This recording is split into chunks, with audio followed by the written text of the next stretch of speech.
Tepatnya 17 Agustus 2021, Indonesia memperingati hari kemerdekaannya yang ke-76.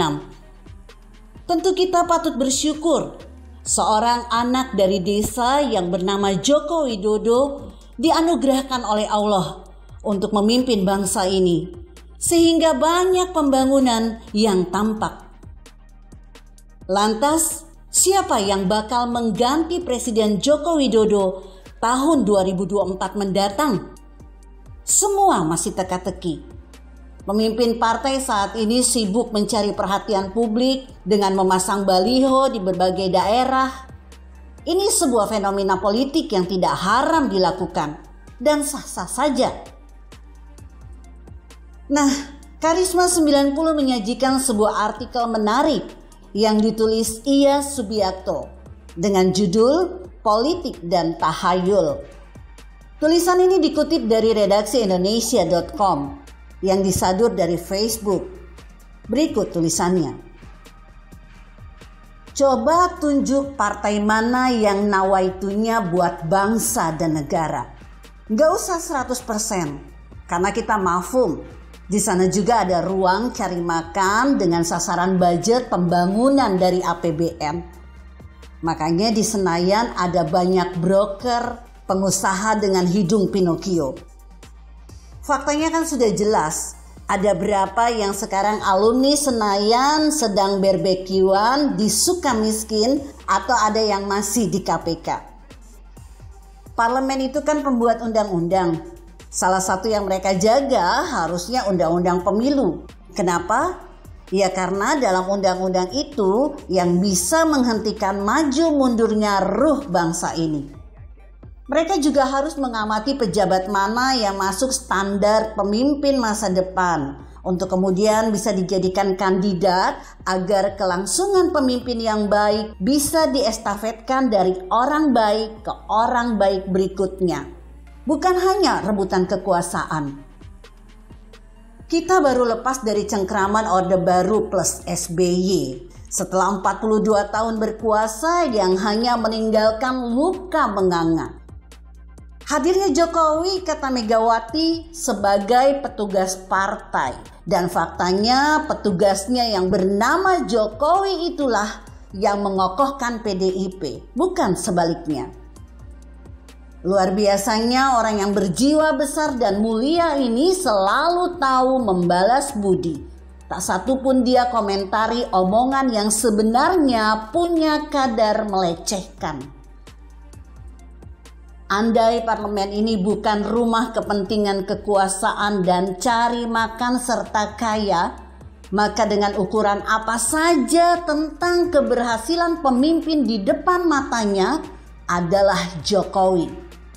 Yang dalam kurun waktu 7 tahun berjalan telah merubah Indonesia dari lorong kegelapan ke arah yang jelas dan terukur. Baik dari segi pembangunan dan pemerataan yang diamanahkan. Di gedung sakral itu ada 575 manusia berpendidikan berkumpul. Dari mulai profesor, doktor, paling rendah SMA.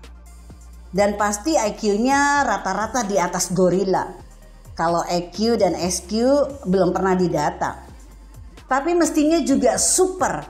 Karena mereka adalah manusia pilihan yang mewakili 267 juta manusia Indonesia.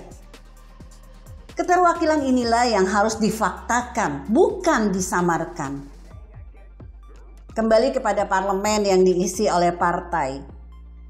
Apakah benar mereka memikirkan negara dan rakyatnya? Apa yang mereka perbuat? Andai mereka melihat progres kerja Jokowi, harusnya mereka memikirkan keterlangsungan setelahnya. Apakah sudah ada pengganti yang mumpuni? Bagaimana kalau undang-undang direvisi agar Jokowi bisa 3 periode? Jangan ditanya yang bersangkutan, pastilah tidak bersedia. Karena dia bukan manusia kemaruk jabatan, apalagi harta. Tapi kalau mayoritas suara parlemen sebagai wakil rakyatnya meminta demi negara, Jokowi pasti bersedia. Tapi sekarang kan tidak terjadi. Malah undang-undangnya dikunci bak kitab suci. Kemudian rame-rame jual diri pasang billboard di tengah pandemi. Bukan dapat simpati, malah dicibiri sampai ada sobekan bannernya dijadikan dinding jamban. Ini kan memalukan. PDIP sekarang seperti partai lupa diri. Tapi ini memang resiko partai dinasti, sama seperti Demokrat. Masyarakat membacanya PDIP mau memaksakan Puan dan Demokrat memaksakan AHY. Dua-duanya anak ketum partai. Kalau model memaksakan kehendak tanpa mengukur kapasitas, bisa kandas dan terhempas eksesnya kehidupan rakyat yang terkelupas.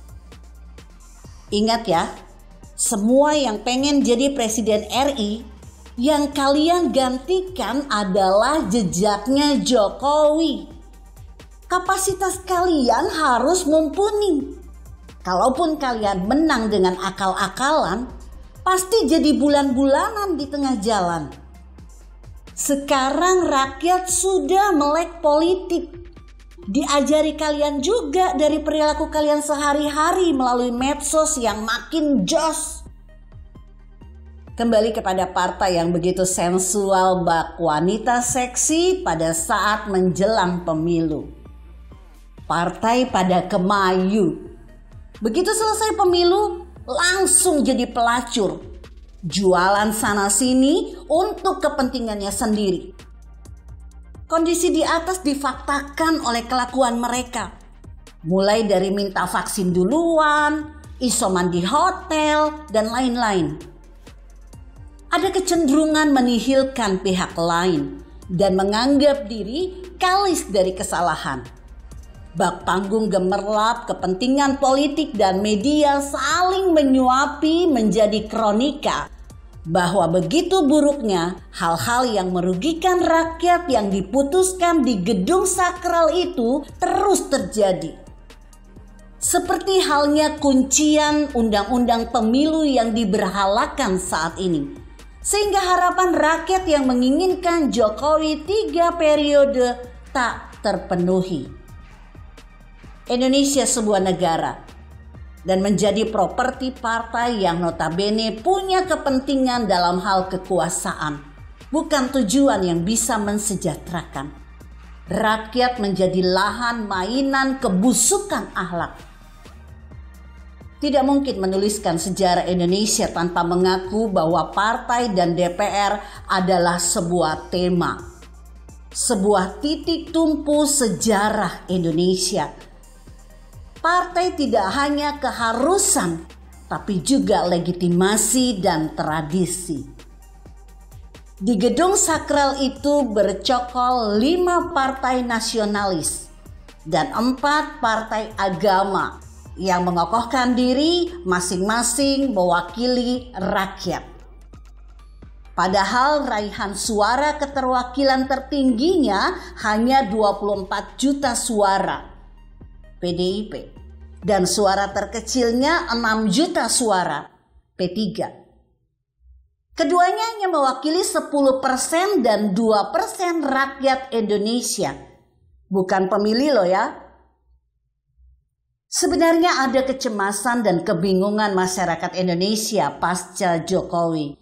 Apakah para penjual diri sebagai pengganti itu bisa mumpuni? Kita rindu demokrasi dan mencari makna di dalamnya. Bukan sekedar dijadikan nama partai yang tidak melakukan apa-apa untuk rakyat Indonesia. Apakah rakyat ini masih hidup di mata partai atau sudah menjadi mayat yang digagahi oleh nekrofilia, nafsu seksual terhadap mayat? Sampai ejakulasinya tercapai, sementara mayat tetaplah mayat yang tidak merasakan apa-apa. Jokowi adalah katalis penyebar kebaikan yang sedang dirasakan rakyat saat ini. Jiwa kita rela digagahi oleh segala bentuk rencana besarnya. Karena memang jiwa ini sudah lama mati. Bila sekarang ada rasa hidup dari mati suri, semata-mata karena Jokowi bisa menemukan urat geli yang membuat rakyat bergairah lagi. Kondisi ini seharusnya bisa dijaga, bukan dimatikan hanya karena kepentingan partai atau keturunannya. Ini bukan suatu suaka bahwa partai bisa suka-suka. Dan kami, bahkan mungkin Tuhan, bisa tidak suka. Keberadaan partai tidak bisa menerapkan eksepsionalisme. Karena rakyat dan negara ini tidak mau lagi dijadikan lahan perubahan brutal oleh kepentingan personal atau golongan. Cukuplah sejarah masa lalu, evolusi kebaikan yang sedang berjalan bersama Jokowi saat ini tidak boleh berhenti atau dihentikan oleh penggantian pemimpin yang tidak punya kemampuan.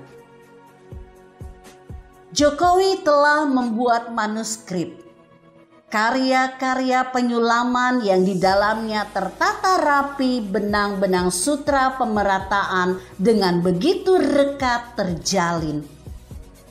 Untuk itu, jangan ada niat memisahkannya.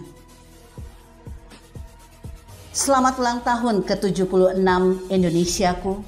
Semoga selalu diberi kesehatan, lahir dan batin. Jika Anda berpendapat lain, berikan komentar Anda di kolom komentar. Saya Emma, Karisma 90.